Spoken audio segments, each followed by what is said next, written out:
Hey, Joey. What's up, Tommy? Welcome back to the shop. Yep. You took the weekend off. Joey. Yeah.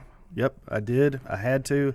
When you're out and gone almost every weekend, and you have a family, sometimes you use up those chips, and you gotta stay at home for. You gotta stay at home with the fam. Yeah, gotta put in the time. Mm-hmm. Gotta put in the time. So appreciate everybody covering for me this weekend. We had a good crew, and we had a good weekend here at the shop. We did have a good weekend at the shop. Very eventful. Very eventful. A lot of fun. We had Nick Jr. running the cash register. Yep. We had special appearance by Fletch. Is that his real name? Fletcher. Fletcher. Yeah. It's a good kid. Might bring him in as a second. Yeah. So, anything cool happen at the shop this week? Anything crazy? Well, I'm trying to think of what happened yesterday. Today was good. We'll get to that in a second, though. All right. Yesterday was pretty. I mean, we had a pretty good day sales wise. Yeah. I saw that. Yeah. The Funkos kept us going. Okay. We had a lot of people coming in buying Funkos. Got a lot of new Funkos. The black lights are all gone. I don't know if you noticed. Really? Yeah, the TIE Fighter's there now, but the blacklight Galactus set, we had bundles. Somebody came in. Well, first they bought the blacklight Hulk. You had the Chase and the. Yeah, the Chase and the I guess it's a common, but yeah, it's a big common. It was a big common. Yeah, those things were like this big. But anyway, both of that bundle was gone. They bought the blacklight Hulk first, then they said, I gotta have that blacklight Galactus set, and the price was good. I guess they went back and PPG'd it or looked on eBay because it's not on PPG. Yeah, and now we have a gigantic Black TIE Series Fighter. TIE Fighter, Yeah. first order TIE Fighter. It's actually really cool. If you open the cockpit up, it's pretty detailed. Oh, really? Oh yeah, that's like one of the coolest features. Everybody wants to buy it. Yeah, some of this stuff, dude. It's just like there's been a few things that's come into the shop that I've just been like, I didn't want to sell it. Like the Darth Vader helmet, I still miss it. I like that Darth Vader helmet. Yeah, somebody actually asked about buying the Incinerator Stormtrooper helmet. And if that goes out, I'm going to pop up one of these Mando helmets again because that usually sells those Mando helmets. Yeah. Why we haven't opened those yet? I guess we just want to keep it in the box, nice and fresh. Yep. But Black Series Mando helmets, we have 3. We got them. Yeah. We've got several Black Series helmets that have just been over here. I mean, they make our shelves look good, but I'd really like to sell them. Yeah. Well, one thing I know that we've been doing this week is we're doing a lot of work with the website. Can you pull up the website over there? Yeah, we burned. I mean, we're doing that for like 2 days, and we're still nowhere near being done. Yeah. I was trying to go into Diamond and pull, trying to go through and look at everything we don't have an image for, and then Diamond decides to be down for 2 days. And I pray that there's no delays with shipping because of all that. Oh, they did mention. Did you use the email that they sent, or did you just go in and do it? No, when I went to the email, it gave me a spreadsheet, so I just went in and did the FOC. By the time you got to the spreadsheet, it was already up. It was already up. Oh, well, hopefully, let's hope so. Let's hope so. One of the things I went in and added, a couple of things. We had a bunch of toy stuff in this, and I changed a lot of that. Yeah. One of the first things I did was slow down there, Nick. Good looking graphics there. Yeah, I put some graphics on the new this week and pre-orders, and that's mostly for toys. Okay. All right, and I'd say 80% of that is Funkos. Some of it's Black Series figures, some vintage collection figures, some Transformers, whatever's in pre-orders. But whatever's new this week, I went in and cleaned all that up. So it is everything we picked up this week, which we did pick up some really cool Funkos on Friday. Yeah. And so, but I couldn't stand, it was just popping up an image. Mm-hmm. So I went in and made some templates, got some graphic templates and just made those. I thought it. Doing your Photoshop magic. Yeah, I think it makes it look better. It makes the site pop more. Yeah, it does. And then the other thing, it's really good because, it's just been a project that with us trying to swap over to a more centralized system. This is kind of inside the shop. Yeah, for sure. We're trying to keep control of inventory, so our sales channels, the website, and the eBay, store, Facebook, all the whatever, inventory's not messed up. So that's been quite a project. And we're nowhere. Yeah, it's going to take a while. It's going to be like, that's how I feel about it when I think about it. Yeah. Really. Yes, so I wanted to clean that up. One of the suggestions that Nick, Comic Culture, gave us was seemed very toy heavy, even though it says Cadets Toys and Comics. But we do, I mean, here in the shop, I'd say we're 75% comic books. Yeah, for sure. And this started so toy heavy. It did start toy heavy because that's where we didn't have comics at first. Right. now that we have the comics, I went in and I think I put, you can scroll down a little bit. I think I put the top 8 publishers that we deal with, plus Chrono Cadets. And if you click on DC there, and now it's like, and I've sorted it by newest to oldest, so you can basically kind of see what we got in new this week if you just click on DC. If it's out of stock, obviously we sold out of those. If it's not, we've got a couple issues, and you can order them. We can have them shipped to you. You can pick them up locally. So we're trying to keep that mainstream. But some of the in order to put photos on these, we want photos on these things, obviously, because it's easier to figure out what book you're ordering. But to get photos, and I'm sure if you're a retailer out there, you probably had the same issues. And a lot of people just don't do this. But we're trying to streamline. DC is very easy to get pictures. They provide you a zip file with the covers for the week. Lunar. Lunar. They provide you images for the covers for this week, and you just boom. You upload them. It takes me 5 minutes. Penguin, it's a little more complicated because you have to go into. It's easier for me to go into the invoice and just kind of download the images one at a time. But that's going through each line item and download it. That's tedious because they don't put every book they send you that week into one invoice. It's just multiple shipment. It goes out when it goes out. Diamond is the worst because you have to go in and search every title, and you have to put in 4 keywords. You only have 4 keyword searches, and then you have to download them into a portfolio cart, and then once that thing's filled up, you have to download that. Then you have to go back in and upload all of this into Shopify, and it's just like, so for by the time that you see it on there, there's been a lot of work that goes into it. And please, if any comic shop owners have a way that if they're using Shopify and you have more of a streamlined way, please let us know. By God, let us know. Because I know all the other shops are using different, all the 3 different distributors.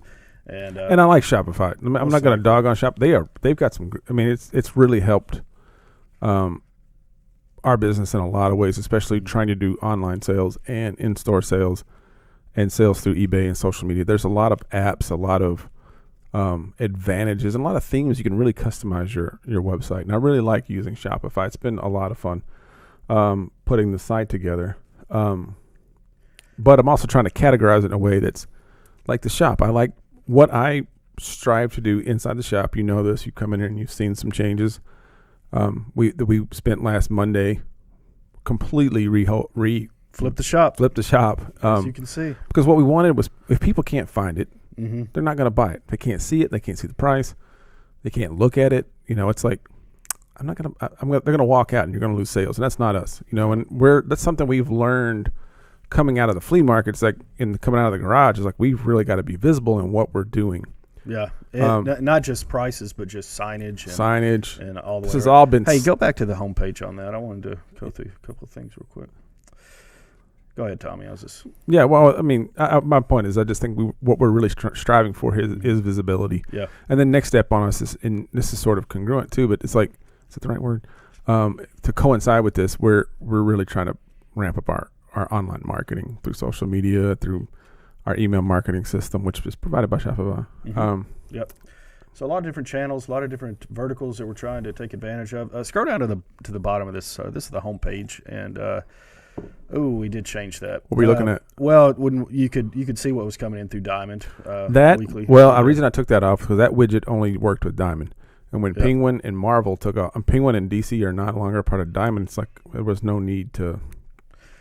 Yeah, I like the widget. Yeah, it was a good widget where you could just kind of worked great. A quick glance at what was coming up this week. Yeah, as far as I'd like to replace that or fix that. Yeah, we can always tag incoming comics to say new this week, but again, it's just one more step in the process. Scroll back up to the top there. Another thing that's new, and this is something that we started this week. We're going through at least next weekend. The $5 Funkos up there at the top. Top menu bar all the way to the right. The top, not the side. There you go. There we go. $5 a pop. And man, that might be till we get rid of them. Best I counted. Well, best I counted, I put about 300 of these over on the shelves. And then this weekend, a good segue into the Gallatin Comic Con. We're gonna be we're gonna have a lot of our Funkos over there, and you can really get a good deal on your Funko Pops. And Gallatin Comic Con is a lot of fun. Yeah, always a lot of fun. This is the big one. Well, let's talk about Gallatin for a little bit. I don't even remember how. I think we just walked in the store, right? We were like, "Hey, how did we get hooked up with it last year? Do you remember?" I don't remember the first show. I don't remember how we got hooked up with Chris. To be honest with you, I was trying to think about that the other day. But this is going to be. I know he didn't introduce him. It's probably we went in and said, "Hey, we're trying to start a comic shop. What do we do?" And I think he might have offered. He goes, "Look, I'm going to put a show together. Would you guys be interested?" And we were like, "Yeah," because at the time. All we were doing was selling out of the garage. Remember? Yeah, but I don't remember what. I remember going into a shop one day because we wanted to check it out. But it was cold. I mean, why would we have been in Gallatin? Oh, we purposely drove up there. Did we? To go to the store. We had never been there. Okay. We were like, let's go to Gallatin and check this out. All right. And I remember because we actually drove through Nashville and up that way. Oh yeah, the long way. We went the long way, and we got there. And we were just checking out the shop, and Chris seemed to be a really nice guy, and we told him we were doing our own store, and he was giving us advice. And then he said, "Hey, I'm going to do this little in-store show." And he was doing it next door in that empty building. Yeah. Is that the website? Yeah, he needs to call me. So go to the Facebook page. I had Nick open up the Facebook for it. Yeah. And Wally and the Beaver are going to be there. Tony Dow and what's it? Beaver's name? Jerry Mathers. Yeah. Anyway. We got hooked up with that because that was kind of our first start is like really taking a step out of the garage. Yeah. That was big for us. We had a great time the first weekend. We were in downtown Gallatin, a lot of cool little restaurants we took advantage of, made some money, offloaded a lot of Funko Pops. Yeah, we did. And this is the one, you haven't been to this one. This is one that I went to last year. You were holding it down at the flea market, but it's going to be at the Expo Center. You can scroll up. It's at the event center. What's it called? The Civic Center. Epic Event Center. Yeah. The Epic. Okay. Yeah. So it's it's not downtown. It's out on the outside of Gallatin by the highway. But it's a really cool place, and it looks like it was an old warehouse or a tobacco barn or something like that. It was. I've seen the pictures. Yeah. So it was a good event last year. Is that a Leave It to Beaver comic image?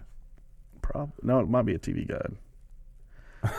No, it's a comic. It's a Dell comic. How about that? Yeah. Gee, Wally. Yeah, so Leave It to Beaver. Tony Dow and Jerry Mathers are going to be there. People of a certain age might be excited about that. But the last year the show had a lot of vendors, lots of comics, lots of toys. This year they're going to be like 100. And that's going to be this coming Saturday. There actually are going to have 100 tables. Is that what he said? That's what he said, yeah. What did he have last year? I don't think it was that many, but that's a lot. He told us we were the only Funko dealers coming, or at least when he called me. Oh, I don't know how true that is. Who knows? We're not just bringing Funkos though. We're going to bring a lot of Funkos because we're definitely going to try to get rid of some. But we're going to bring some books and some ties. Some ties. Yeah, so it's we're really excited about that, and it's we hope that everybody will come, and if you're in the area, if you're just making your route on Saturday to go awesome places, stop by Cadets, and also because little Nicky is going to be holding down the fort here at Cadets Toys in the Hill. Some of our others are Nick and Knight's going to join us up in Gallatin. Last year at that con, I got put in the very, very back, and they had a band last year, and with stacks I'm pretty sure we're probably in the back too. So by the bathroom, we got it. Yeah, we weren't in the inner circle for sure last year. Right. And I had the band playing right beside me, so it was not only was it loud, it was hard to talk to people, and it was kind of off the beaten path a little bit. It wasn't exactly friendly to how the traffic was flowing around that place. So hopefully this year it'll be a little bit better. Do I need to dress up as Doctor Strange? Yeah, maybe so. Music City Demon's going to be there, so Yeah, it gets more mileage out of that Doctor Strange. I How do we need to. not have a picture of the Doctor Strange? I don't know. Man? We don't need it right now. Don't bring that up. We still need everybody needs to see the. It's a process getting that costume on. Yeah. Also, I don't like the boots, man. They really hurt my feet. They're about a size But it too looks small. good. Yeah, thanks. So we'll be at that on Saturday, Mm-hmm. the Gallatin Comic Con, and then on Friday, we're gonna have a little table set up at the fall meetup provided by Macaroni Kid Franklin. Yep. Our friends. Our Macaroni friends, Kid. yeah, they're good friends of ours. They come in the shop. Yeah. This is going to be at the Spring Hill Garden Center, and it's from 10 a.m. to 1 p.m., which I actually thought it was night. So It's I'm a glad. little weird for a Friday because people are at work and it's. Well, school. no, probably the demographic they're trying to tap into is not. Okay. So I'm probably not going to take a bunch of toys down there. I'm probably going to take Chrono Cadets, and it's homeschool kids, perfect book for homeschooling, and it's a kid-friendly book. So I think it's that demographic they're really reaching out for. The kids that need something to do because they're not in school. Okay. I think that's what it is. Anyway, Spring Hill Garden Center. It's on Main Street in the Hill. It's about halfway down, right outside the entrance to Harvey Park. If you know where that is. So those of y'all who are local or in the area, come on out. Say hey. I'll be sitting out there, getting some rays. Here in the Hill.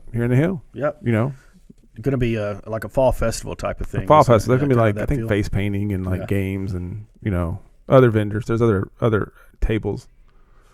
Should be a good day. Should be a fun little day. Hope the weather holds out. Yep. Be good. Yeah. If it's like it was today, it'd be perfect. You know? Absolutely. We need to get a tent though, I think. A tent? Maybe. Oh, okay. For the. I don't want to I could get a suntan too. I don't know how the rays are coming down in mid-November. But Well, it doesn't matter if it's sunny, bro. If it's sunny, it's sunny. Rays is rays. Okay.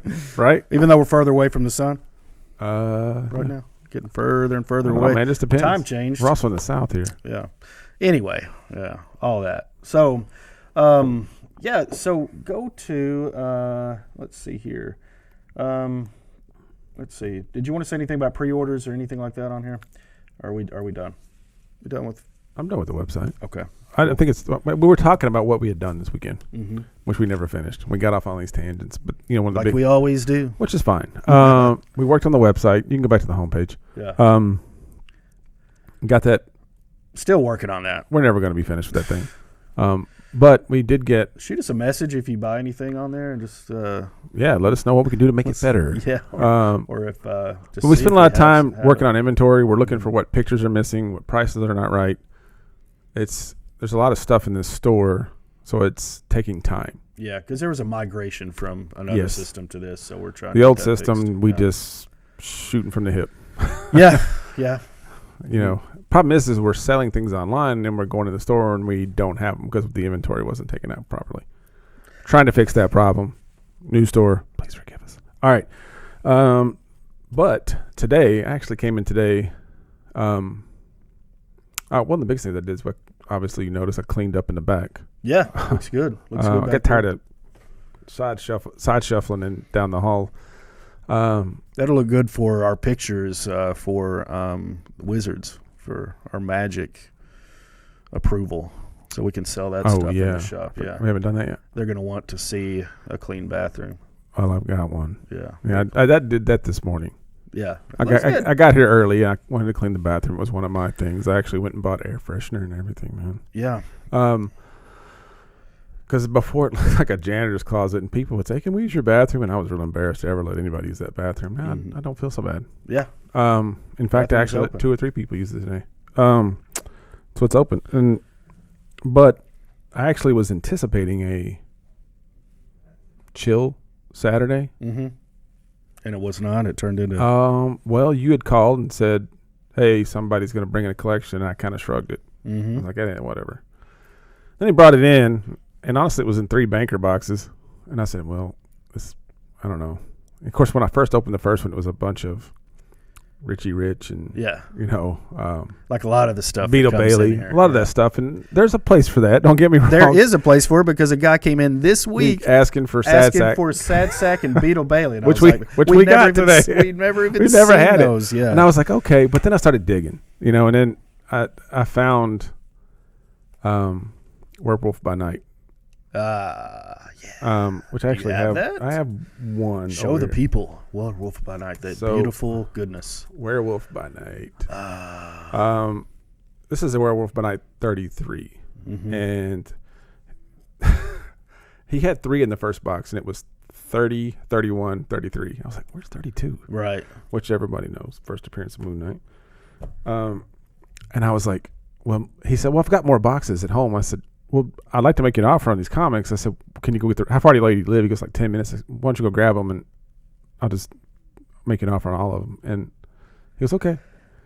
And he brought them back, and of course I looked through these boxes, but there was never a 32. But they finally told me that he got these comics from his uncle, and his uncle pulled the ones he wanted, so he obviously pulled all the key books out of there, but left us with a whole lot of Bronze Age goodness. And we actually found quite a few. Still a lot, yeah. Still a lot of stuff we haven't got. We still haven't figured it out. But again, these are just some of the gems we found in there, and we're still kind of digging.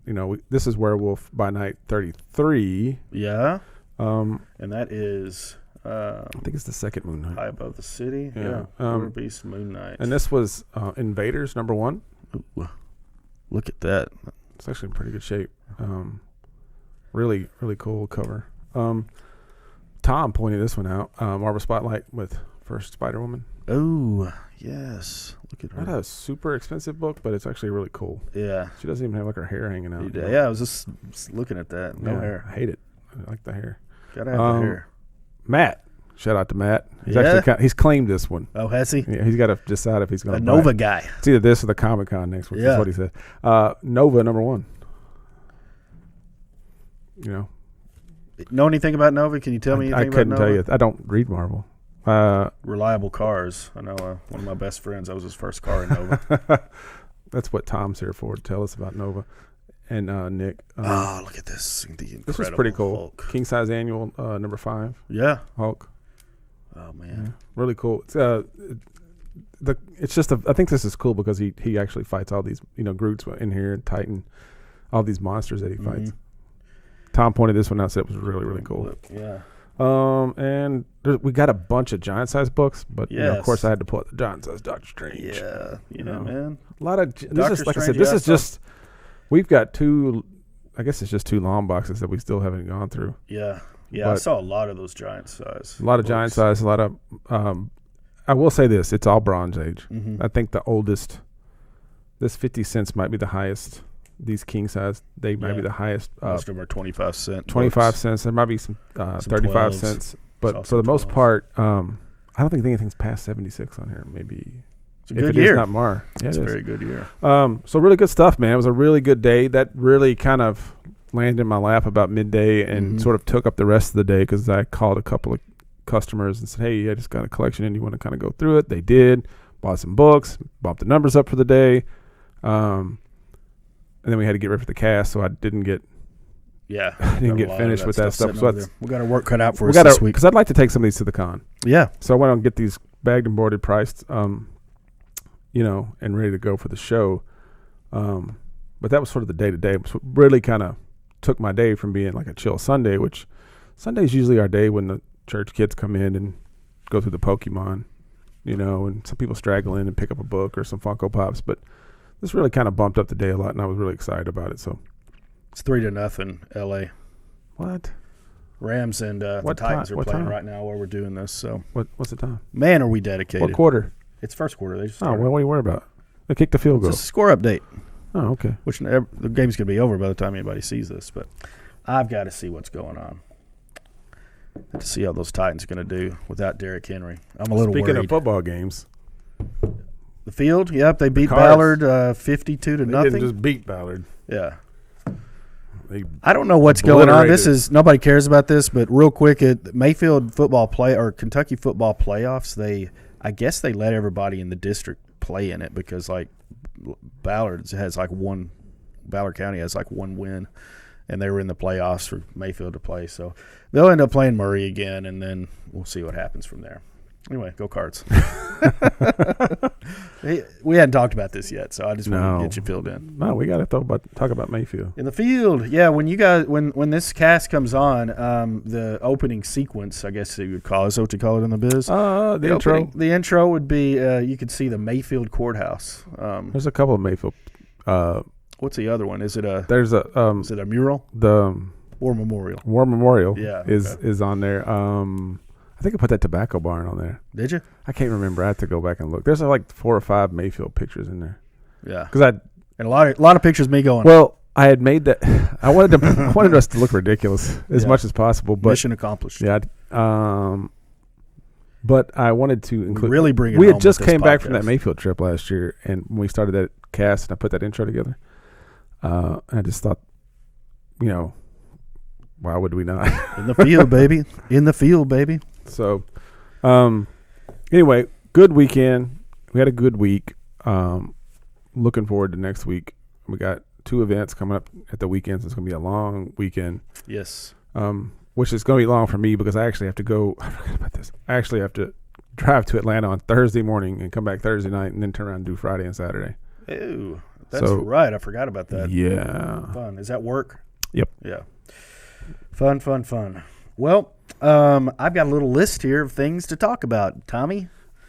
Is it got anything to do with comic books? A little bit. There's a few comics on here. Did you read any good books this last week, Tommy? I did. I only read 2, though. No, wait. Maybe 3. I think the first one I read was this one. Last Fight Out. I'm liking that. Number 3. I didn't know what to think after this after number 2, and then how's it going with you on this? Are you going to stick with it? Yeah, I'm going to finish it out because I actually enjoy the idea. I kind of wanting to see, I obviously want to see what happens, but it's a good story. Pull up that tab. Last Fight Out. Boy, you can't even see him, can you? I guess the character depth's getting a little bit bigger.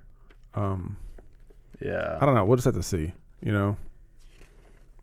Yeah, his daughter didn't even make an appearance in this edition at all, did it? Yes, she did. Did she? Oh, yeah, she's all in it. Wait, let me see. Number 3? Did you not read this one? Yeah. Yeah, she starts out like, well, there's some backstory that comes into play. Okay, I got you. Oh, yeah. There she is. Yeah, the plot thickens in this one. Yeah. For sure. Anyway, I read that one. I enjoyed that. Then I went and read Radiant Black, number 9, which I've enjoyed this. This is something. It's a superhero book, and it's this is one of the first. I can't think of another one right off the top of my head, but just especially with an independent book where the superhero, the main character changes. Like 3 or 4. What was it? 4 or 5 issues in? Yeah. Yeah. So they keep adding. Yeah, now the character is different, which I really find interesting. But there's still, I think what drew me to this book initially was that I did really cool artwork. Yeah, I'm a little bit behind on Radiant Black, but we got a lot of people that pull that. Yeah, there was. Is it getting slow? No. Okay. No, it's keeping up. Good. I've enjoyed this one. This is one I look for every month when it comes out. It's been one of my go-to image books. This is a new one I've been digging. I think we got this one up. Primordial. That was the fastest read of the week, that's for sure. It's great. It was. There wasn't really any words until the last 5 pages. I don't love the artwork in this book, but I think it's. Who is the artist on that? Sorrentino. Okay. Yeah. Is that right? Andrea Sorrentino. Yep, that's it. It's these dogs. This experiment. This is the B cover. This is the B cover. Yeah, this experiment that put these monkeys and these dogs in space. Yeah. Back in the 60s, and it was. It's got a twist. It's got a twist. It was as an experiment. What's that say there? What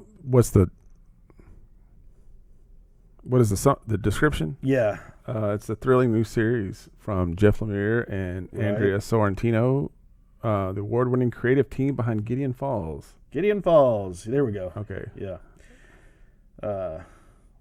So what's going on here is they've nixed this experiment, but it's Right. not because it didn't work. It's because something's awry, and these monkeys and dogs are still out there in space. Well, at this point, I think this takes place. Think about 10 years after. After I think after the dog goes up, the Russian dog. Oh, okay. I Yeah. gotcha. I haven't read this yet, Joey. Star Wars. No, well, because I've been waiting to kind of collect them all, Yeah, which I have been doing. I'm behind on those two. I got way behind, but I need to catch up because I'm excited about the Crimson Reign series from Star Wars. Yeah, that's coming up. But I pulled this one because I love this cover. Mm-hmm. I mean, because you got Kira and Leia and Boba Fett and Han, I guess. And But Han. really, Kira and Leia on this cover, just how powerful It's about to show that. Man, it's a the showdown. showdown. Han's The fight over Han. the great loves of Han Solo's life. Yep. Right here. I was thinking about about Amelia Clark too. And you can respond to this. But how popular is she now that after Game of Thrones season 8 came out? I mean, she felt like she was rocking, and like after that season, everybody's like, "Well, we don't like her anymore." Well, I don't know. I don't know. I'm not kept up with. I don't know how popular she is. I like her, so she's just stayed popular. So I haven't had my finger on the pulse of all that. I got to thinking like just one role, man, one decision, and it's not even her fault because she's like, she's just an actor. She's reading the script. Yeah, I think the last movie I saw was some kind of a Christmas movie, or I didn't see it, but like I mean, she was in that Terminator movie. Oh, was she? She was Sarah Connor, young Sarah Connor. Okay, well, I don't know. I've gotten behind on all the Star Wars, which is major crossovers. So for every book that you're behind, you've got 3 others that you have to read, and so yeah, all through that War of the Bounty. That's all Marvel does is crossover after crossover after crossover after crossover. But once you just get in there and get in that universe, and it gives you Star Wars, and but especially when we don't have anything to watch. When we didn't get behind, when we were on top of these, I mean, I was digging all the Star Wars titles, especially Darth Vader. Darth Vader, yeah. That was the thing. All right, pull up The Heathens. This is a book that I enjoyed this week. I didn't get to that one. I wanted to read it. Was it good? It was good. What's it about? I'm about to get into that.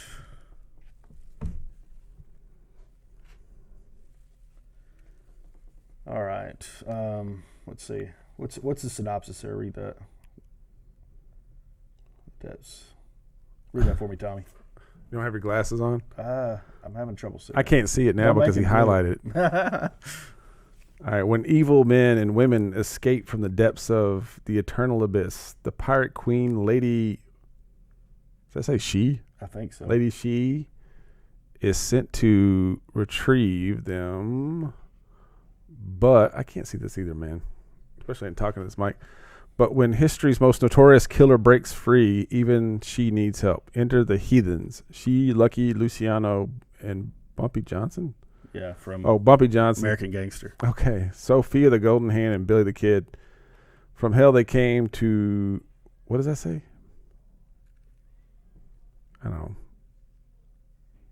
From hell they came to... It sounds like a ragtag bunch of... They know the justice of the dark, their own tormented souls. So it's a group of notorious villains from that have throughout been put history. Together. Yeah. Okay. The Heathens have been put together to find this killer. It's good? Yep, I really liked it. I'm about to read that one. Aftershock comic, guys. And Superman 78. You're on top of that one. Yeah, absolutely. Superman 78, this one's got all the feel of the 1978 movie, even the... obviously it's drawn for Gene Hackman to be Lex Luthor and Christopher Reeve and Margot Kidder and all that. So you're reading it. I've said it before. Like reading it in actually their voices, and they get the tone right and everything with this. So they're actually in issue 3. Brainiac has come to Metropolis, and they've got a situation on their hands. So Superman has basically sacrificed himself for the good of the city, and I don't want to give away too much, but you really need to try to pick up Superman 78. Really, really like that one. You got any more books, Tommy? Did you read Newbern? I didn't get to it. Newbern. I think they sold out. Did they? Probably so. Yeah, so Easton Newbern, he's a private there's a detective. couple of copies over there. And there's been it's a private eye book? Yeah. I totally got to read that. And he is actually hired by the mafia. And so he's pretty much untouchable. So if there's a mob crime, basically the police let him come in and see what's going on. And he's a crack detective. And in the first issue, he's investigating that hit and the people that are in the apartment around him. And he's kind of questioning and weeding out the people that are telling the truth and who are lying and who's covering up. So I will read it's this one. a good whodunit, that Newbern. I like a whodunit. Yeah. Silver Coin. You're still reading that? I am still reading that. I liked it. I even liked this cover. It's this one's Let's kind see of the cover. Show us the camera. This is a Oh, I see. It's an arcade. yeah, it's an arcade. It's thing. Josh Williamson. I didn't know that. And it's good. If you've read Silver Coin, you kind of know that there's this silver coin that's traveling around, and it brings Bad luck and damnation to whoever Is that like the comes in box? contact with it. No, Okay. not really. Okay. That was actually an okay movie. Was it? I never People watched it. gave it. I thought it was all right. Anyway, it's an anthology book. It's a horror book. We just issues 1 through 5 we have here in a trade, I think, unless we've sold it. But this is issue 6, and basically takes place in an arcade. And the silver coin comes into a shopping mall. Nice. And a kid at the arcade picks it up, and then What's this one? hell ensues. Knighted. Looks like a Did you read homage it? cover there. It I is. did. Homage. What's it about? Yeah, basically it's about a guy that Is it like Batman? well, it's a superhero based type of thing, and It's like Cyborg. it's a whole lot like Batman when you get to the end, because there's basically an Alfred and basically there's a Batman, but there's a kind of And it's like Superman. there's kind of a putz that's walked into a situation where he thought he was trying to save somebody and help him out, and he ended up killing the superhero of the city. Is this the Alfred? Because it looks like Morgan Freeman. Yeah, it's Morgan Freeman as Alfred. Yeah. And so basically this putz has accidentally killed the superhero of the city, so now he has to take the mantle. Oh. Yeah. And so, I mean, it's definitely inspired by Batman. And After Dark. After Dark is a series of short horror stories. It's a Aftershock one-shot. And 4 tales of horror, lost souls, and things that go bump in the night. Colin Bunn is a writer in here. Jim Starlin, Frank Thierry, Cliff Richards. There's a story in here of Black-Eyed Kids, BEK. That's Joe Pruitt. yeah, He's the chief creative officer for Aftershock. yeah. So they have a short story with the Black-Eyed Kids, and then so it's 4 good stories. That's actually a comic series. I really enjoyed this. All these are actually. This is a one-shot, but Aftershock. Dark Arc, yes. Black Eyed Kids. 10 Years to Death. Yeah, good stuff. Yeah, 10 Years to Death is another one-shot that I think I'm the only one in the shop that read that. I didn't or read in it. the family, but it was a good one. People are kind of sleeping on those Aftershock one-shots, but that was really good. When I go to order a lot of these Aftershock books or Image #1s, usually I get enough for me, you, Nick, maybe 2 other people. Yeah, we have it. Well, Because we basically order one mostly because Nick's doing the reviews. Yeah. We're gonna give a big shout out right now to Nick Comic Culture Give and them a follow on YouTube. the Bad Batch. No, was it PCP Mafia? What's it called? Something Army. PCP Army. Yeah. Pop Culture Philosophers. Yeah. And they have great content. Really enjoy what they Nick, watch. it's on. Comes in the shop Tuesday nights, Wednesday nights. Reviews all the books. Yep. Gives a sneak peek into what's coming out this week. Yeah. And we're talking about what's coming out this week and what we enjoyed last week, but there's a lot of good stuff coming this week. Man, I didn't even realize it until we actually went through the list. Yeah. Well, when I was doing the FOC today, I was. That's not till December though. Yeah, I know. But when I was looking at some of the stuff, I was just like, man, I just completely forgotten that. And I was actually shocked at some of the good stuff that's going to be coming out here in the next month and a half. Yeah. But also how much stuff has been moved because of the printing issues and things like that I wasn't aware of, and just how much of this stuff is just being delayed, and there's not a lot of notice. Well, what we're getting is people are coming in with their league on their phone. They're going, "Hey, I didn't get this in my pull box." And I'm like, "Yeah, well, nobody got it because it." Yeah, because didn't. League doesn't, because there's that. Well, that's what I was going to say. They do update it, but they're the other thing I noticed was like a lot of the stuff that I was doing FOCs for were showing up on. I was having to do a lot of back and forth because on the distributor site where we're doing the FOCs, it had it for like December 1st, but on League of Comic Geeks, it was listing those titles the week prior. I did the Lunar one FOCs, and they were pretty spot on. Yeah. There might have been one title that was not where it was supposed to be, but the DC ones seemed to be pretty. Now, I think Image Comics has had I think they had the most frustrations with the delays so far. So a lot of the books that were supposed to come out, like last week or the week before last, have been delayed a week. Yeah. Like Primordial came out this week, and we thought it was coming last week. So I think that's one of the bigger. I know that Image sent out an email outside of Diamond saying, "Hey, we've got printer delays," and everybody's aware of it. Yeah, yeah. And most people have been pretty cool because they're.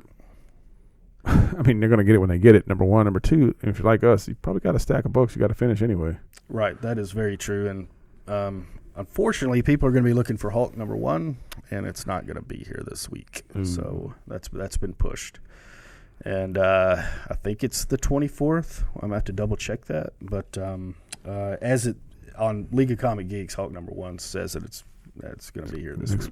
Oh, it does? Mm-hmm. I actually thought it was. That's why I was looking for it. Yeah, so not. But you have learned since that it's going to be next week.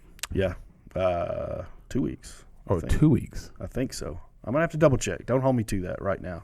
Nick will. I know it's not going to be this week. Nick will 100% correct us. Nick Comic Culture. So, yeah, Hulk #1 has moved, and but we got a lot of good books coming this week. So I think some of the big ones for this week are going to be Venom #1. Yeah, that's going to be here. Bring up that lovely Venom footage. Yeah, Venom ended what? Man, it's been a couple months, hasn't it? Mm-hmm. Look at that cover.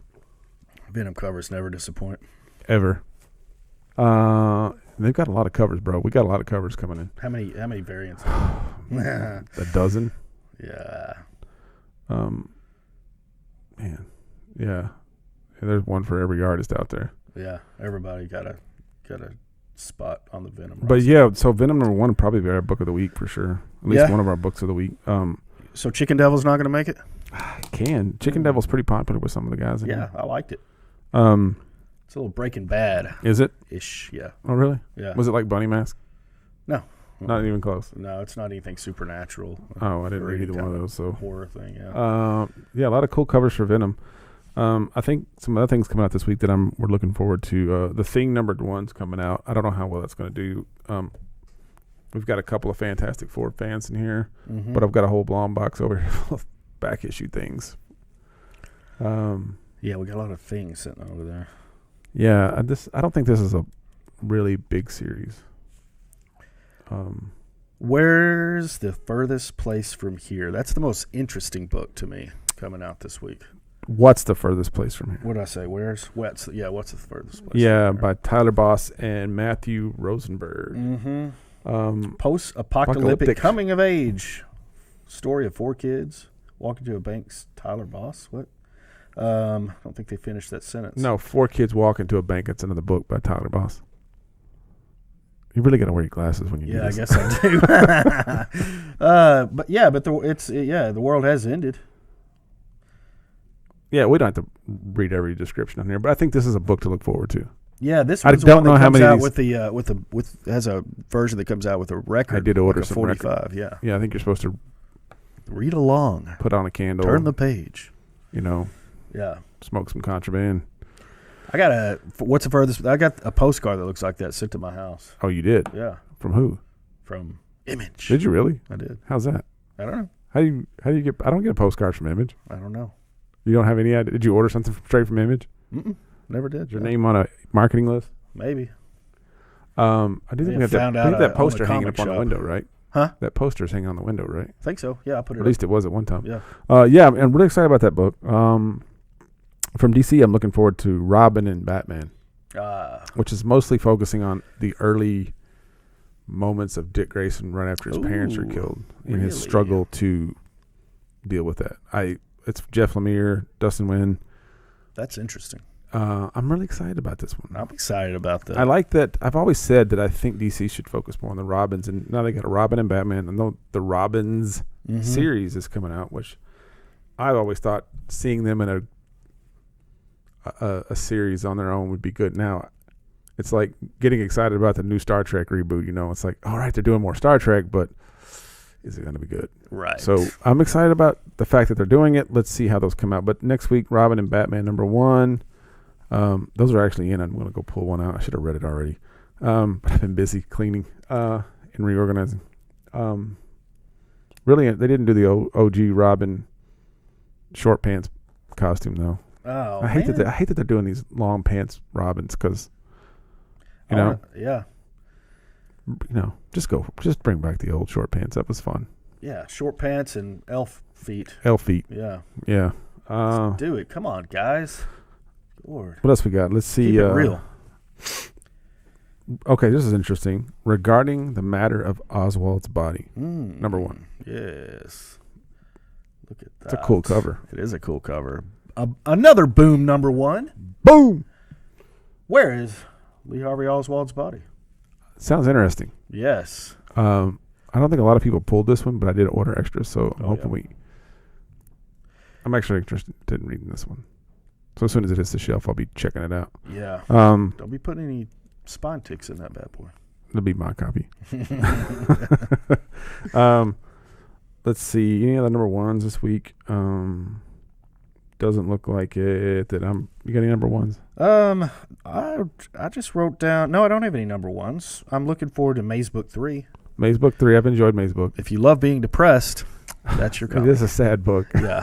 It is a drudge. But I like to follow that up with a fun book like The 6 Sidekicks of Trigger Keaton #6. Nothing more fun than that. Yeah. And the artist is from Madisonville, Kentucky. Woo-woo. That's right. Good old Kentucky I think boy. the writer's from Indiana. Yeah. Kyle. Evansville? I think so. Yeah. I've really enjoyed that series. It's been fun for me. I've really liked it. So if you're not reading 6 Sidekicks of Trigger Keaton, the name alone says it all. It's Schweitzer, I think, is the guy's. Schweitzer is the artist. Yeah, Chris Schweitzer. Yeah. Kyle Starks. Kyle Starks does there it is. Mm-hmm. Rick and Morty. Man. The thing is about the glasses, dude, is. I actually think it makes you look into worse. Really? Yeah. Well, you can get your eyes checked. No, it's way better. The contact's in, but other books. Let's see. Other books I'm looking forward to are Ordinary Gods. I've enjoyed this series a lot. The OGs. Ordinary Gods #5, and then Almost American #3, which is actually based on a true story of Russian spies who. I've been loving this. Yeah, this has been good. Yeah, they've been Russian spies that defected to America. Mm-hmm. And Given it's their all the story. intel, they're kind of in hiding. Yeah, it's an interesting. And America's like, hey, like that cover. I don't know if we trust you, so that we have a little dynamic there. The cover's actually pretty dope. Yeah, it is. Liberty Bell. And let's see, Righteous Thirst for Vengeance #2. Oh, loved the first one. Yeah, didn't have a lot of dialogue. Mostly art. Which was interesting. It was just basically setting up a guy with just and how much does a boring life and just going through the motions, and then boom.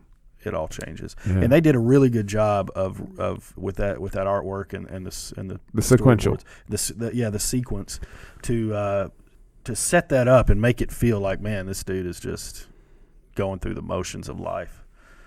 Super blah. You open all those tabs and now you still can't find it. Cool cover. Yep. Righteous Thirst for Vengeance. So yeah, Image. Who's the writer on that? Rick Remender. Rick Remender. All right. All right, man. That's what I'm looking forward to this week, comic book wise. Yeah, that's all of it. So we've got. One thing. When I was doing the pull lists today for Penguin and for Diamond, again, really hoping that I don't want to cause panic, but I'm really hoping all this mess with Diamond is not something. Their site was down from Friday morning all the way through today, this morning, I guess. Because did they have a whistleblower? I don't know. I know Did that Facebook shut them down? Were they canceled? I have no idea. Knows? I don't know. But if they haven't been canceled by now, Diamond's not getting canceled. You ever seen that old Saturday Night Live skit of 3 Mile Island? Somebody spills a Pepsi on the control. That's what makes the nuclear meltdown. No, I don't remember that. You don't remember that one? What was it, back in the 90s? No, it was like the 70s. Oh, in the 70s. Remember the 3 Mile or early 80s? The 3 Mile Island disaster, and they were making fun of it. Was it like? It's like I think Dan Aykroyd was in it. Oh, okay. Yeah, that's how old it was. That one. I was wondering, like somebody spilled a Coke on like a keyboard and then just shut all that's down. probably something that would that's what I imagine when because Diamond they're gets so shut down. Yeah, because they've got like Windows 8 or 7 Home Edition that they're running their servers off of, and their user interface on everything. It takes some getting used to. It takes some getting used to, and it's anyway. When I was doing all these FOCs, I was I forgot what I was saying. FOCs. Yeah, I know, but I have no idea. You were looking. Totally lost it. Didn't take your alpha brain. I didn't. I need to get some of that. So anyway, that's that. It'll come to me. Okay, whatever. So you bought toys this week too? I did buy some toys. Yeah. So we got some Star Wars stuff in. Got a bunch of loose Star Wars figures that some guy tried to offer me $50. Where I was like, man, I said that one ship alone's worth $200. Like, get out of here. Yeah. He didn't buy it though. I said, nah. A couple of these things came in. These Mafex figures. They're up for a good deal. We'll probably have to put them on the bay. Dude, one thing I saw this week, actually, I think I sent it to you today. Did you see that? Did you read it? That news article that said that the son of Kal-El, the controversial son of Kal-El, that the writers and the creative teams are getting death threats because of that. Who's threatening them? It was a Twitter thing. It was basically somebody that said, "I'll come to your house and I'll beat you and kill you and blah blah blah." So people are taking some of this stuff just to another level, and that's a little extreme. It is extreme, and I was just like, man, people get so triggered over these things, which it's everybody has their opinion on that, of how they're doing those things and bringing those topics and subjects into comic books, and but man, like, when you care so much that you're committing crimes and threatening people's lives, I think you've taken it to the next level. Because I'll be honest, I mean, I think characters are why we're into this business in the first place. I think in these, we care about the characters and the IPs and the stories, and it's like, I get it. You really, really care, but it's why we do it, Mm-hmm. In a lot of ways. Like, there's a part of that story or that character that invokes an emotion that you experienced at some point in your past. It's why we buy Coca-Cola. It's the same emotional feeling. You know what I mean? But at some point you got to realize, like, it's just a comic book character. It's not a real person. But I get it, man. I actually did a lot of research on character changes throughout the comic industry. There's been a lot of times where these character changes are absolutely necessary and they've worked. There's been a lot of times where they've done it and it just not worked, and every time that a change happens, there's always people up in arms about it. Now we haven't always had Twitter and social media, and the internet to voice our opinions. Can only imagine what people would have done in the 60s when they came out with a new Flash and a new Green Lantern. What are you doing? You got rid of Jay Garrick? Everybody had an opinion, but they couldn't share it with everyone. Well, you probably sat around.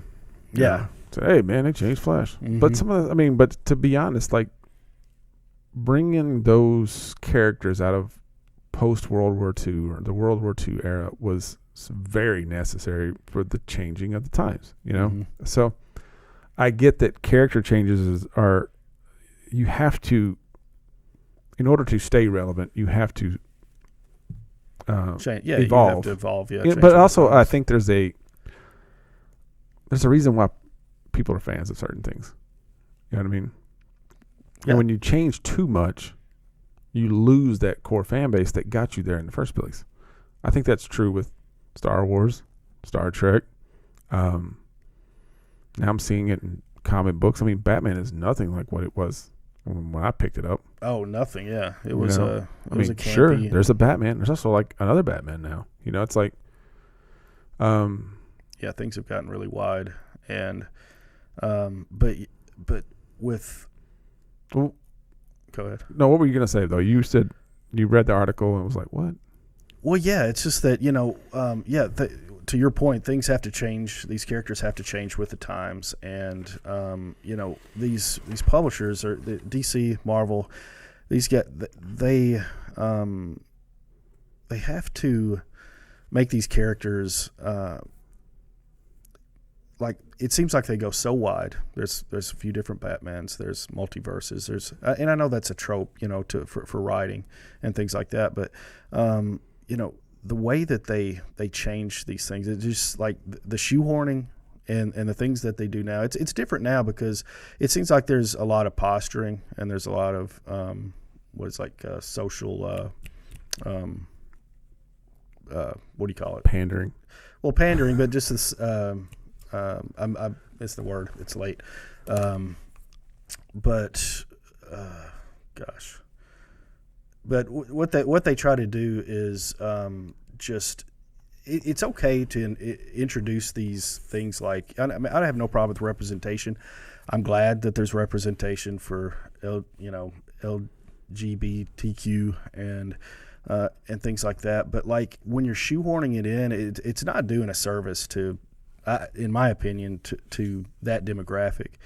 You're not giving it a backstory. You're not fleshing it out. It's just like, boom, this person, like Superman, they're bisexual and things like that. So, I know that people are applauding that, and it's good to a certain degree, but if you're just shoehorning something like that in without a story like this Nubia character that's transgender, it's just in the book. Like it's Amazon's. How does that happen? In a planet of women and things like that. And she, I can't remember the character's name, but it's in the first issue number 1 of Nubia, and it just seems like there's not a lot of story given to it.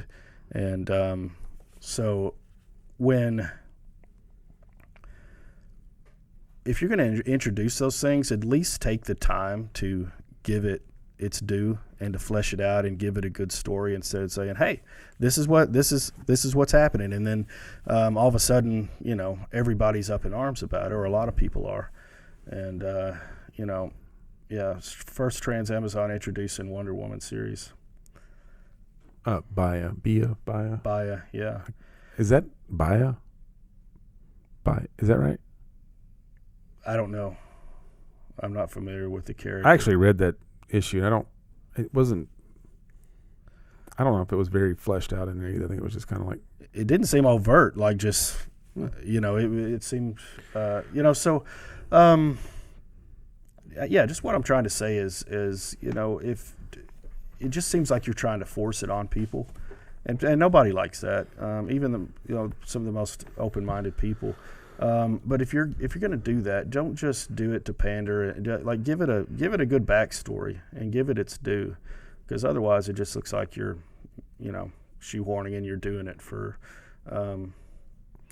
Well, like I said, there are times I think when virtue signaling. That's what I was trying to think of. You're doing it for virtue points, and stuff like that. It seems like that's what's happening. I feel like instead of really trying to say, okay, we're going to really try to give it representation, it's just like a shoehorned virtue pot, Yeah, I get that. It's a hot button topic for sure, man. It is, and it's like. I don't want to delve into every repercussion of this choice. Honestly, I think for this character, I think because he's so new, then you can. What's the good thing about comic books, you can always build a backstory around it. But Jonathan Kent's had such a, I want to say, roller coaster of a story since he was introduced. Man, he was like he aged overnight. Yeah, pretty much it seemed like, because he took off with his granddad who was supposed to be dead but isn't, and went around the galaxy, and when he came back he was only gone 6 months, and he comes back and he's 10 years older or 8 years old or something crazy like that. Went from being a little kid to a teenager. And I enjoyed the Super Sons stories with Damian and Jonathan. I think they worked well together. I don't think it got enough exposure. But I enjoyed those stories, that of that duo, that team. And Batman and Superman have always had their kids, there's Batman Jr. and Superman Jr. Back in the day. All the way back, yeah. Which were so uncreative. Yeah, we've got that book. We've got a couple of those books. And, characters let's be clear, man. When I picked up The Flash for the first time, I said, I'm gonna read The Flash. I think this is a cool comic book. I think it was issue 8 of Wally West being the Flash. Issue 7. He just became the Flash. It was just post-crisis. So a lot of that for me was, I didn't know. I knew Barry Allen was the Flash from the Super Friends. I knew Barry Allen was the Flash from the TV show. I knew Barry Allen was the Flash. But honestly, I didn't really know much about Jay Garrick. Wally West was the third Flash. And it's like, whoa. There's more than one Flash. But one thing I enjoyed about that character was I got to go and, one, learn more about Barry and Jay and how they apply to the Flash that I'm reading right now. And I think one of the good things about Wally one of the big things Wally carried early on was that he never felt like he was as good as Barry. He would never live up to him. In fact, it was a reoccurring theme. Every decision he made was to try to be the hero that Barry Allen was. And he even surrounded himself by other speedsters and Jay Garrick, for one. And he had his own little team. But, ultimately, Wally ends up being more powerful and faster than Barry Allen. But initially he's not. When he actually first takes over as a Flash, he can only run to this. I think as fast as he can go is the speed of sound, because he had a heart problem. Okay. Eventually that gets fixed. He also wins the lottery. There's a lot of goofy stuff at first. And he's also more cavalier with his secret identity than Barry was. He doesn't mind people knowing he's Wally West or the Flash. But again, that was one character at that time that I was really into. Also, this was the time period when just Jason Todd had just died. Yeah. And honestly, for me, Robin was always Dick Grayson. I didn't even know at this time there was a Jason Todd. So I had to learn about Jason Todd, who hadn't really been in the scene that long as far as comic book, because Dick Grayson had been around for 40, almost 50 years at this point. And then, just for a few years there in the 80s, they introduced this character, Jason Todd, who was initially just like he was a redheaded clone of Dick Grayson until they, then when they made him Robin, they just dyed his hair black and he was the second Robin. And then post-crisis, they reinvented the story, which was better.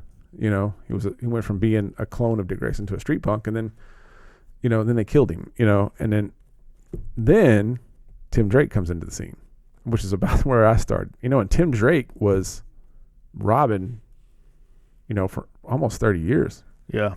Before, or he was a good 20-something years before Damian was ever introduced. And yeah, Damian was introduced like 2000, mid-2000s. That was late 2000s. 8 or 9. Yeah. I was getting close to the New 52 reboot. Yeah. But my point is like these characters were changed. Also in the early 90s, Hal Jordan stopped being Green Lantern. Kyle Rayner took over. They did the Azrael Asbats. Oh, it was 2006. Huh. 657. Yeah. I wasn't collecting then. Yeah. I wasn't reading at all. Me either. Yeah, we actually have 2 copies of that book up here. Yeah, it's a good book. I read it. Yeah. Batman and Son. Yeah. But anyway, so changes are pretty in. Mm-hmm. But some of those changes from characters work. Barry to Wally changed. You know, the Robins. Jason Todd didn't work, but Tim Drake did work. You know, but now Jason Todd has come back and found a home as Red Hood, and that has worked. You know, people love that character. Kyle Raynor wasn't as popular as Hal Jordan, you know, and as the Green Lantern. I think one of the biggest decisions that was made was like when I'm talking about a lot of DC characters here, obviously, but you know, when John Paul Valley took over as Batman, like, here's the thing, man. I personally, and now they've got a new Batman, Jace Fox, but I personally just don't think anybody can be Batman. Character wise, you can't just like, I'm gonna put on. I can fight. I can, you know, I'm tough. Whatever. Mm-hmm. I'm smart. I got money. You can, but Batman is Batman because Bruce Wayne has trained himself to be Batman. Yeah. So when John Paul Valley puts it on, yeah, he's ingrained with this system that makes him, you know, awesome. But like, he doesn't have the detective skills that Bruce Wayne carries, which really what makes that character so dynamic. Anybody can be a fighter. There's a lot of fighters out there. I feel the same way about Spider-Man and Peter Parker. Well, and I think, but you also got to think too, and a lot of people are happy with that change either. But then Miles Morales has become one of the most popular characters in the Marvel universe. You know, it's like, and they've tried how many have they tried, and what stuck? Miles Morales. So, you know, yeah, I agree. Yeah, it's a lot of introducing, just like the Stan Lee. I can't remember how many characters that he actually created, and now, you know, we have this. I mean, it's more than a handful, but it's, you know, in comparison to how many characters he actually created, how many are still around, or how many had any longevity at all. I can't remember the number, but it's a lot. Are the ones he created the ones that actually stuck around? Yeah, that he actually created. Yeah, and it's like the numbers are up in the hundreds. So really, yeah. I don't think I knew that. Yeah, it's kind of crazy. Was that in a documentary? I don't know. Where'd you pick that up at? I don't know. I can't remember. But Spider-Man's up and down again now. Didn't they just bring back Ben Reilly? Mm-hmm. Yeah. Peter Parker's in a coma. Oh, is that right? Yeah. Spoilers. No, well, that's like a couple issues back. Yeah, okay. Yeah. Think he'll stay in a coma? Probably not. No. People aren't buying ASM like they were, man. They're not. I mean, the old stuff. Old stuff's flying out of here. We can't keep it in here, but the new stuff is like, it's okay. That's just like anything. The new stuff.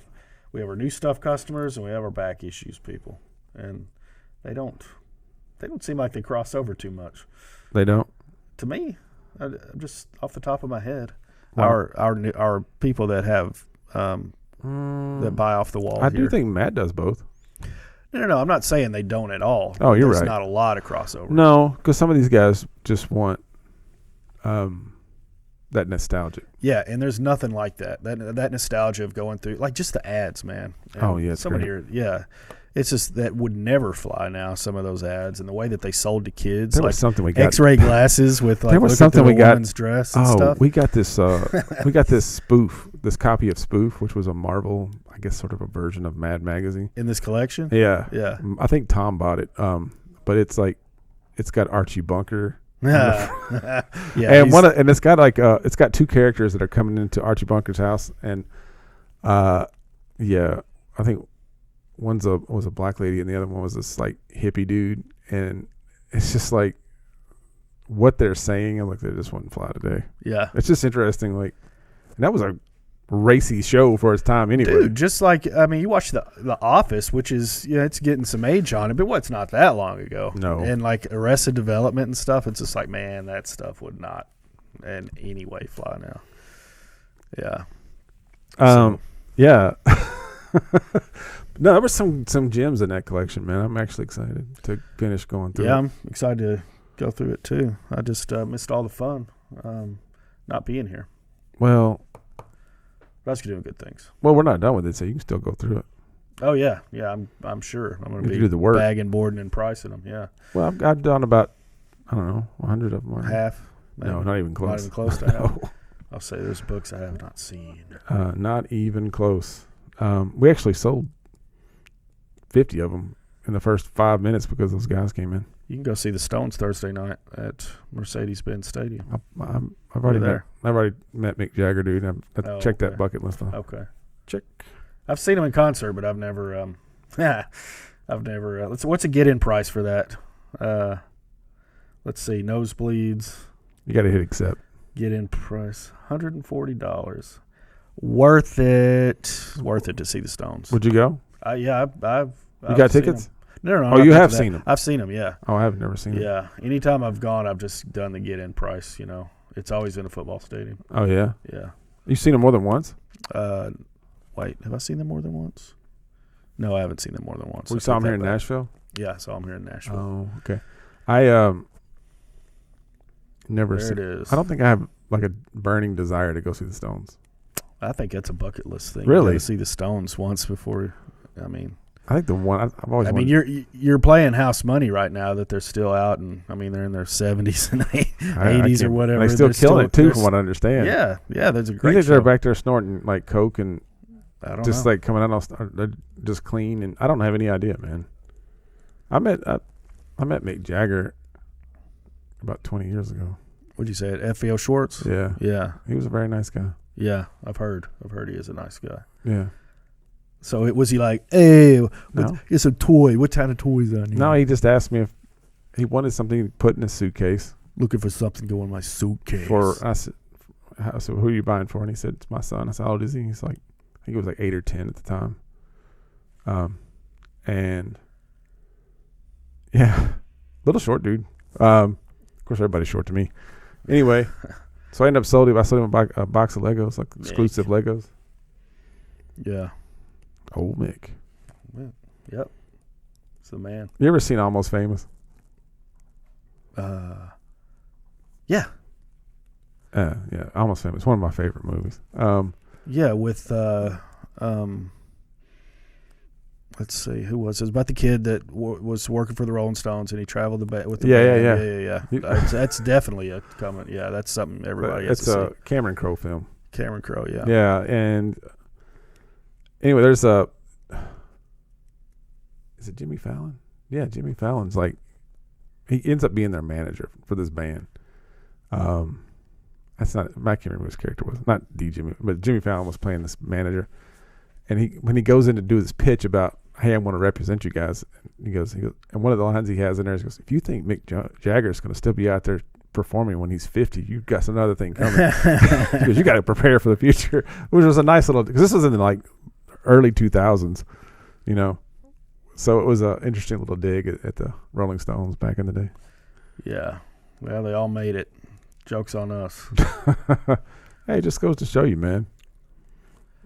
If you love what you do, and yeah, lots of women, lots of drugs. They live to tell the story. I guarantee you, their fan base isn't just people from the '60s. Oh no, absolutely not.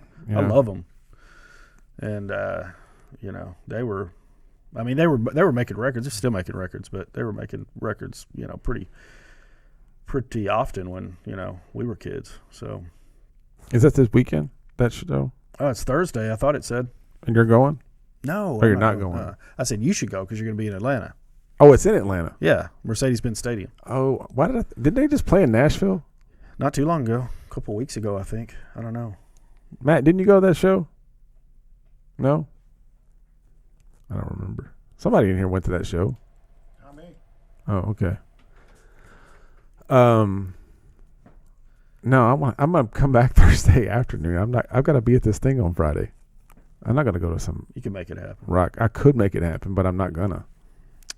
Be so tired. Yeah. That's how you catch COVID, bro. Oh, me. Man, you need to wake up. I'm good. Okay. I'm awake. Yeah. I'm good to go. I could do this if we had things to talk about. I could do this for another 2 hours. We had things to talk about. I said if we had things to talk about. You don't have anything else to talk about? I don't know. I don't think so. It's only been an hour or so. Oh, well, it's probably enough. You think so? I don't know. I think we do this until we don't have anything else to talk about. That's kind of my thing. Well, we spend a lot of time trying to figure out what's the best, content for this particular podcast. Yeah. I know little Nicky's he wants to do a podcast pretty soon too. Okay. So I think sounds good. Well, I told him we're going to do it and have everything set up, so he may have to come in here and do a late podcast. I don't know. Yeah, man. Put him in on the Cadets Toys and Comics Network. Is that what's going to happen? I guess so. In the family of podcasts? A family of media. Yeah, of media. Well, I do think that Nick brings a unique perspective to what we do here. Mm-hmm. Because you and I are... You're talking about Little Nicky? Little Nicky. Yeah. Yeah, Nick Comic Culture's already got his own. I'm about to say. He's got a lot of avenues he's talking into, and I think he wants to, jump in the... Shout out to Little Nicky back there behind the Nicky. glass. And Matt, making it happen. on the knobs. On the knobs, baby. On the knobs and the slides. No, I that was always a goal of this endeavor, was to have more than one. I don't want it to be just us up here talking. Yeah. Yeah, nobody wants that. We want to try to get some different perspectives on not just the comic industry, but toys and entertainment, whatever. Yeah. Let people talk. Give people a voice. Yep. We want people to come into this shop and buy these books and $5 pops. $5 a pop. $5 a pop. Come get them. That's Joey came up with that. Yeah, I did.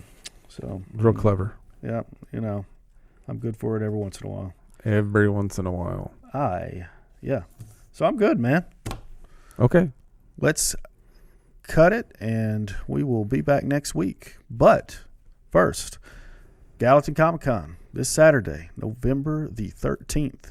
And your thing here on Friday, 10 to 1. Yeah. And, it's kind of like a fall festival. So if you don't have anything going on, come Can't by. find us this weekend. You're not looking. That's right. The shop will be open as well. Look, gee, Wally, that's swell. How many people do you think are going to turn out for that? I don't know, but you got to be of a certain age for that. He did tell me when he announced that Wally and the Beaver were going to be there. Yeah. That he goes, I sold 700 tickets immediately. I was like, I wonder if that's a kind of a, exaggeration. cut it in half and cut it in half again. I don't know, man. I've always heard when you're talking to a salesperson, that's kind of when. How old is Wally and the Beaver? I mean, they've got to be. Yeah, they were in the 60s, that age, so, or late 50s, probably early 60s, that show. But that's the thing. I mean, I know you get a lifetime scholarship to Comic Cons when you do something like that, but what's that? Just when you're a popular kids, actor, or you were on a popular show that's in the wheelhouse of the Comic Con culture, so. You get that, but can you imagine being that age and going to Sikeston, Missouri, and Gallatin, Tennessee, and maybe it's something doing. I have. But if you're doing it to make ends meet, that would I'll suck. say this: I've worked a lot of those Comic Cons working with celebrity guests. Yeah, and there are some guests I've sat with. And I'm like, why? I think I sat. Names. Give us names. I can't remember her name. The girl from Clerks. Was it 67? You know what I'm talking about? His girlfriend. That. Anyway. Which one? That girl. Oh, okay. I sat with her. Okay. And then right next to her was doing tick sheets. No, not next to her. We didn't do a lot because she wasn't very busy. Yeah. The Chulies gum dude was there, and he only had a cameo in the show. And then Brian O'Halloran, who is the main character, was actually there. He's actually a really nice guy. Gave him his first day late one. But need him as a sponsor. And then I've sat with, George Takei. Yeah. And what's interesting to me is how I don't ever think about this, because I go to a lot of cities and I've been to a lot of shows. People come and go, oh, thank you so much for coming to Kentucky. Mm-hmm. Even though Lexington's a big city in Kentucky, you never really think about it. Some of these people drive for hours to go to Lexington to see somebody they saw on TV as a kid. And one of the more fun shows I went to had Adrian Paul, the Highlander, from the TV show, and people being able to see that character for the first time in real life. It's a big deal. So I guess if you grew up watching Wally and the Beaver, it just seems like not a very fulfilling experience because, you know, if they're taking a picture, I saw the people that pay for the pictures. They're standing in there, and the other celebrities standing over here. And I know it's COVID, and there's some of that, but like, you're paying $100 for that picture, or if you're just standing in line to get an autograph or something like that, it's just like, you know, you're leaning over a table and they're leaning forward, and it's just like that's not really a picture. It doesn't seem like an experience for me. But what's that? Like that's okay. Well, used to they would do that. They would come out and they'd put their arm around you and you'd do a selfie. Well, they did that at Lexington. Depends on. Well, with COVID, it depended on who. Like the guy I worked with, Alan Richardson, he wanted to shake hands and meet people. He didn't want any of his fans to feel uncomfortable. Mm-hmm. You know, this is even before COVID. I've literally seen celebrities will shake hands with somebody, and the next thing you know, it's like first thing they do is they pump hand sanitizer because they don't know where these people have been. Right. Of course, you know, before COVID, it was, you know, the con crud. Now you got the con COVID, you know, it's like equally as dangerous. So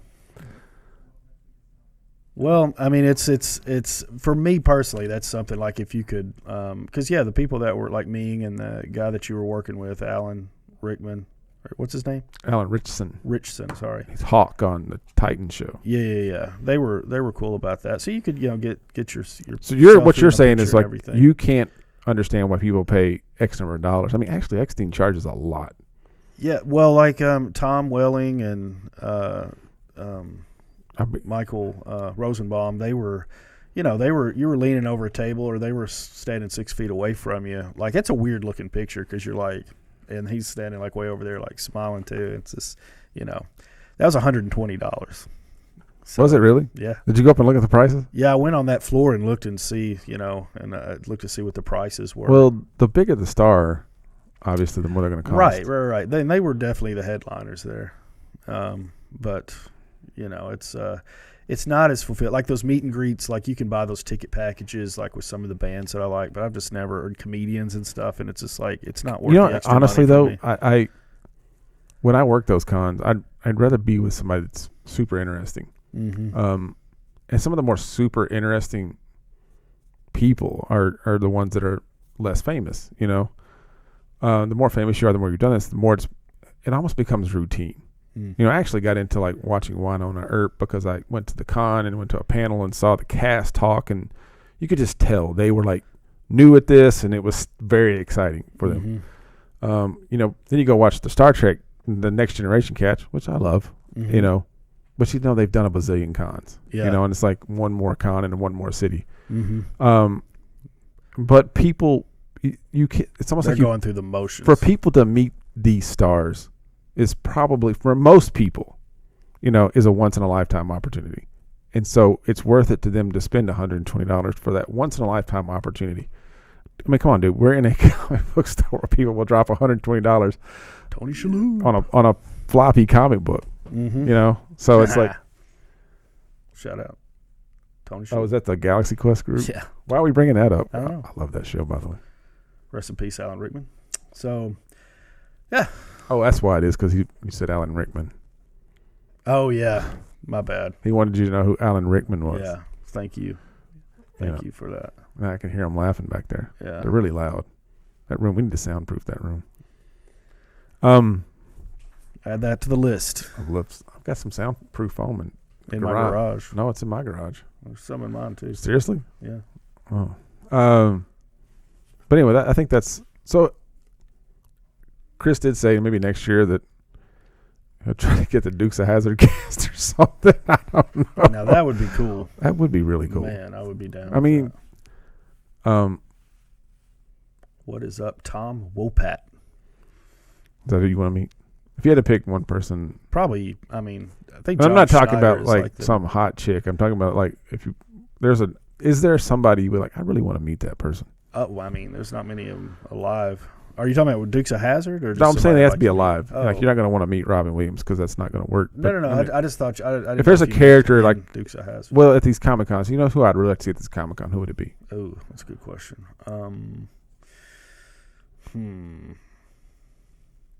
Is that yours, Nick, Kurt Russell. He's Yeah, a big fan of Big Trouble in Little China.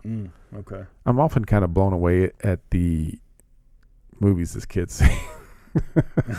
Yeah. He's got a nice. He's been raised the right way. Yeah, it's been good. I don't know. Kurt Russell's not on my top of my list. No, I don't know. Just celebrities meet Like David Hasselhoff. They're not really. It's not really a big deal to me. Yeah, but there's got to be somebody you'd be like, you know what? I'd really like to meet that person. I mean, the ones I could think of, I've either met or they're passed away. Oh, really? That I could think of. Yeah, I'd like to meet Kenny Rogers. Really? What about Dolly Parton? Oh, that's a good one. Yeah, Dolly Parton. Really? Yeah. Yeah, that's one I would definitely like to meet. You ever been backstage at the Opry? No. I've never seen a show. Sarah has. I've been to the Opry like 5 or 6 times, and I've never seen a show from the stands. Oh, okay. Always been backstage. Yeah. It's just like you got to like know somebody. But once you're back there, man, you're like, you can just walk in somebody's dressing room and sit down and start talking. Yeah, that's Sarah says. She's been to those. I mean, knows somebody there. in theory, you don't want to just bust up in somebody's dressing room. Right, But if they invite you in, it's like, hey, what's up? How are you? You know, it's like, it's actually really neat, man. I've been a lot of. I didn't know that. I didn't know you've been to the Opry. Several times. Okay. Not in a long, long time, but. Kenny, rest in peace, man. Love you, buddy. Kenny Rogers. Lady. I'm your knight in shining armor. You know, I actually. And I love you. Somebody I wish I'd actually introduced myself to. I like to have met William Shatner. And you. Are you singing? No. Oh. Shatner. He was at the Lexington Con one of the first years I did it, and I was walking behind one of the curtains, and he was sitting back there, and he said, "Hey, what's up?" And I was like, "Oh, it's Shatner." And just kept walking. That was my first con, you know, and I kind of would have liked to have talked. William Shakespeare is not somebody I would want to meet. The Shat. I mean, think about that. This guy's been to space. Like, really. Yes. And George Takei you met. I did. Very nice. And Walter. Is "Oh my" just a tagline, or does he just use that pretty freely in regular conversation? Sometimes. Oh my. I would say half the people that came to see George Takei were Star Trek fans. They're like, say it. No. Oh. Sometimes they would ask him to say it. I'd say half of them were Star Trek fans. The other half were for his other endeavors. Okay. You know, his husband's really a piece of work. Really? Nice guy, but he's a piece of work. He kept it interesting. There's a lot to handle. Sometimes when you do this, you got to manage the people that manage them. I wonder if people, when they go to Shatner, if they like Brad. If they're like, hey, I need you to sign this picture, and it's like T.J. Hooker. No, he has T.J. Hooker pictures on his cake. Oh, does he? Yeah. Okay. Yeah. No, most of these celebrities have.